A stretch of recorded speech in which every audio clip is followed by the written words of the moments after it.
Good morning and a very warm welcome. This is the Breakfast Rundown on TV1. I'm Therunee Karunaratne. We're coming to you live and direct from our Newsfirst studios here in Colombo. As always, we are ready to bring to you details on this morning's top local and international news items. So let's dive right in. In our top local story for this morning, an overnight Pirit sermon was held at the Independence Square in Colombo last night, in line with the 77th National Independence Day of Sri Lanka. The occasion was attended by Prime Minister Dr. Harini Amarasuriya and Minister of Buddha Sasana, Religious and Cultural Affairs, Dr. Hiniduma Sunil Senabi, among others. Let's take a look.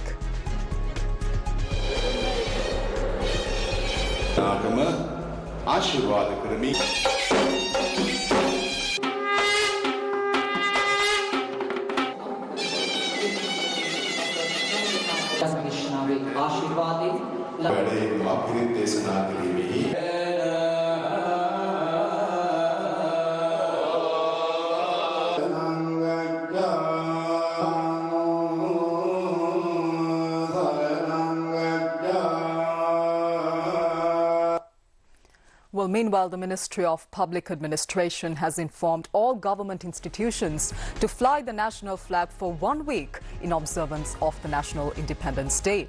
The ministry also mentioned that instructions have been given to suspend electric lighting. This is in an effort to reduce electricity costs and conserve energy. Moving on to more local news, according to the Ministry of Transport, Highways, Ports and Civil Aviation, the United Arab Emirates is ready to invest in Sri Lanka's ports and airports. The announcement was made following a special meeting between Minister Bimal Ratnayaka and the Ambassador of the UAE to Sri Lanka, Khalid Al Ameri. The ambassador confirmed that the UAE would also invest in the development of an airport terminal in Sri Lanka.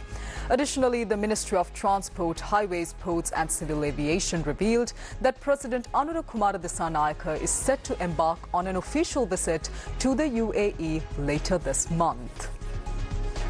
And in more local news, police have launched an investigation into the triple homicide in Ambalantota with 3 special teams assigned to the case.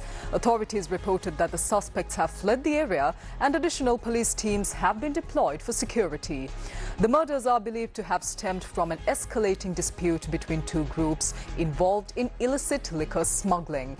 Around 6 individuals allegedly attacked the victims with sharp weapons.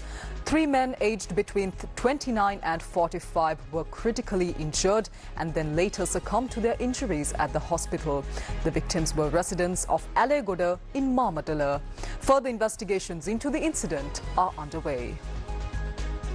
Now, the Ministry of Health says that there are reports of weaknesses in the distribution of Jeevani across the island.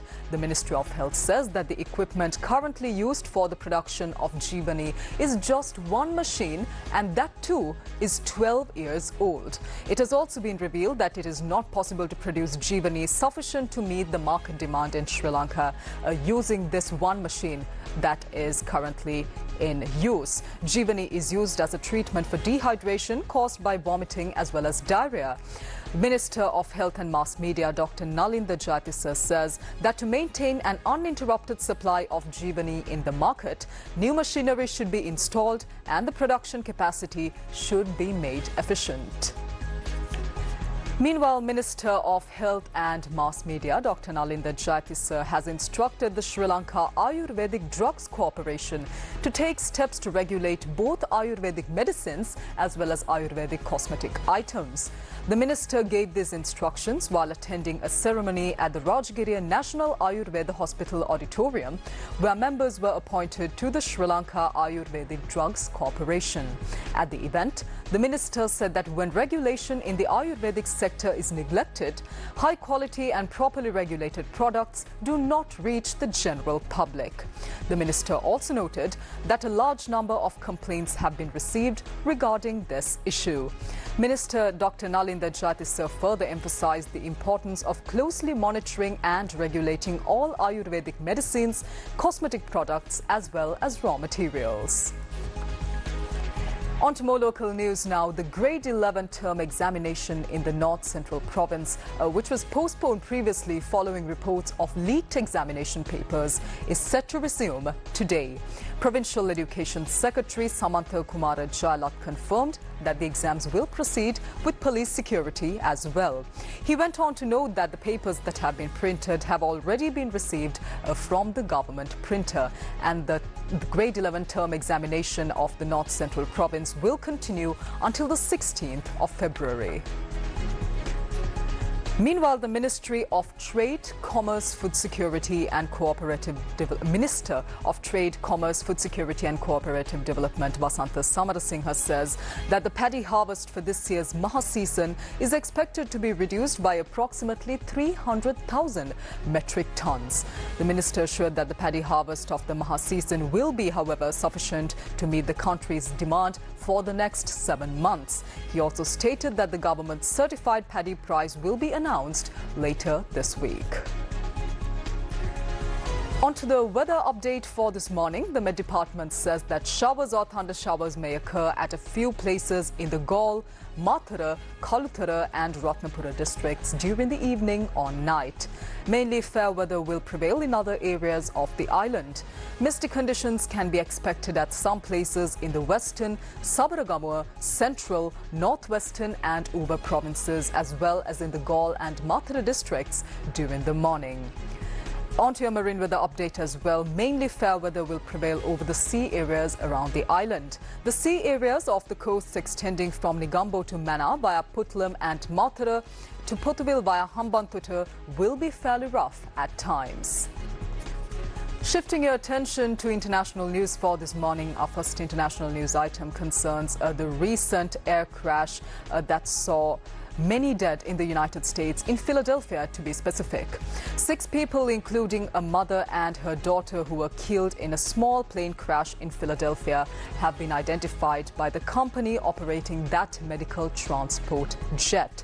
The 7th victim, who was not named, was on the ground at the time of the crash. Philadelphia Mayor Sherelle Parker announced on Sunday that the injury count had gone up to 22, with 5 people still in hospital and 3 of them in critical condition. Investigators, however, have not been able to locate the aircraft's black box yet, which could provide clues into the cause of the crash. The crash on Friday happened just blocks from the Roosevelt Mall, a 3-story shopping center in a densely populated part of Philadelphia, which is the 5th biggest city in the United States of America. The area is filled with terraced housing and shops. Many properties lost power after this crash. Authorities are still assessing the extent of the damage to the residential area.